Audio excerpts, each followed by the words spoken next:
What is going on, everyone? Welcome into Big Time Football Talk. Today I want to get into Michigan football preview. Obviously, the helmet right here. Michigan is my favorite college football team. I'm from the state of Michigan, not too far from the Ann Arbor area. So let's get straight to it. The bottom line for Michigan is who is going to play quarterback for them this year. Dylan McCaffrey and Joe Milton are the two likely candidates at quarterback for him this year. McCaffrey's obviously demonstrated that he has the ability to run. He came in and did a lot of great things. I look back to that Wisconsin game. He had some great scrambles that game. Is a great runner. Has demonstrated that ability well. Joe Milton has came in tough situations when they're trailing late, and you've seen him trying to force some throws. But he's obviously got a very talented arm. That's what I've liked out of Joe Milton. So the quarterback is going to be key. So that opening game, Washington, I'm so curious to see who they'll bring out first. I don't think it's unlikely that they would play both of them in that game, but it'll be interesting to see.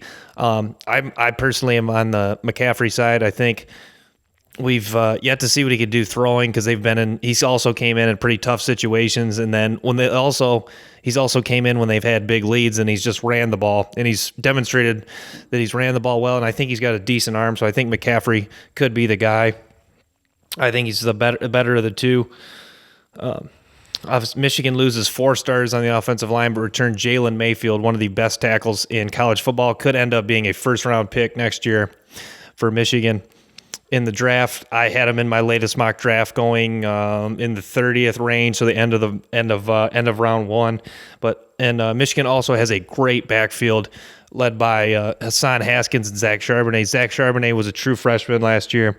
Charbonnet 726 yards and 11 touchdowns last year. Also Hassan Haskins 622 yards, 4 touchdowns. Also returned Chris Evans, who was ineligible last year due to an academic issue. He returns next year. They also have Christian Turner, who was flashed and had some moments. I'm not writing him off. He's just kind of a guy that's been buried on the depth chart because they've recruited other talented kids. But Christian Turner, not a bad running back, should get some time as well. At the wide receiver position, they had a huge returner in Nico Collins. Nico Collins, one of my favorite players on the Michigan football team. I love his competitiveness. I love how he goes up and gets the ball. Also is underrated in his work he does underneath. It's actually faster than he gets credit for. Great hands. Love Nico Collins. Love his competitiveness. That is a key return. One of their key playmakers on the offensive side of the ball. That is huge for Michigan. Ronnie Bell, also another guy. Also, I should add Nico Collins, 729 yards last year, 7 touchdowns. Ronnie Bell also returns 700 yards receiving, just 1 touchdown. But Ronnie Bell, very competitive guy, makes some great catches underneath, great after the catch. Love what I've seen out of Ronnie Bell. Giles Jackson also returns, a guy that can not only contribute in the passing game, but also can do some work on the end arounds, also has the ability to return kicks. Took a kick return back against the Maryland Terrapins last year. Heading over to the defensive side of the ball. Also, I should add, they had a tight end. Tight end Eric All likely is going to be one of their main guys at tight end. I really like what he flashed as a freshman, a 4-star recruit out of Ohio. Like Eric All a lot. Look for him as a potential breakout player for the Michigan Wolverines next year. Heading over to the defensive side of the ball, at the end position, they do return Kwity Paye. Kwity Paye, a great pass rusher, along with Aiden Hutchinson. Aiden Hutchinson, a big physical defensive end who's displayed a lot of talent for Michigan the last few years. Carlo Kemp gets his 6th year of eligibility, which is huge for Michigan because defensive tackle. Yeah, Carlo Kemp is a defensive tackle. Defensive tackle is a position that Michigan desperately needs help at, and they've recruited well at that position in recent years. Chris Hinton, Mozzie Smith. Chris Hinton likely to start at the other defensive end position, a 5-star recruit. He redshirted last year, and then Mozzie Smith should be like the guy that they'll rotate in. He's a former 5-star, but Michigan was killed in the trenches last year. You saw the Wisconsin game. Jonathan Taylor just pounded them on the ground. Also in the Ohio State game, J.K. Dobbins pounded them on the ground.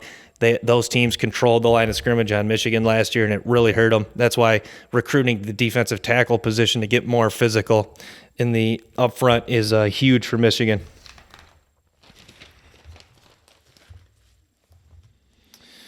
And at the linebacker position, Cam McGrone is the guy that came in when Josh Ross got hurt, and he has just been a staple in that position. Reminds me of Devin Bush, a very speedy sideline-to-sideline linebacker that is just very athletic. Love what he does at the linebacker position. John Ross also returns too, has been banged up with injuries, but those guys will likely be starters at linebacker, Ross and Cam McGrone.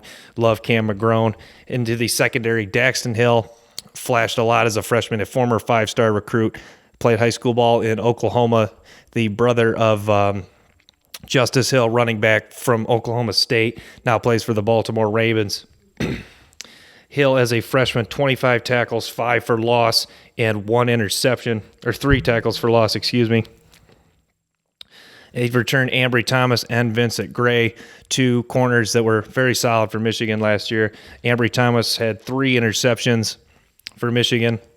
So Michigan not really weak on any side of the ball or any part of the defense.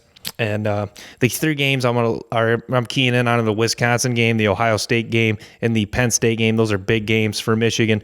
Those are games that it's going to be a tough grind out. But the Wisconsin game is at home this year. The Penn State game also at home. Ohio State, obviously, the team they've had really struggled with in recent years. As a Michigan fan, you don't have to be reminded of that. They haven't won in Columbus since 2000. Wisconsin, Penn State, both at Michigan, though. I like Michigan's chances in those games a little bit better, obviously, at home.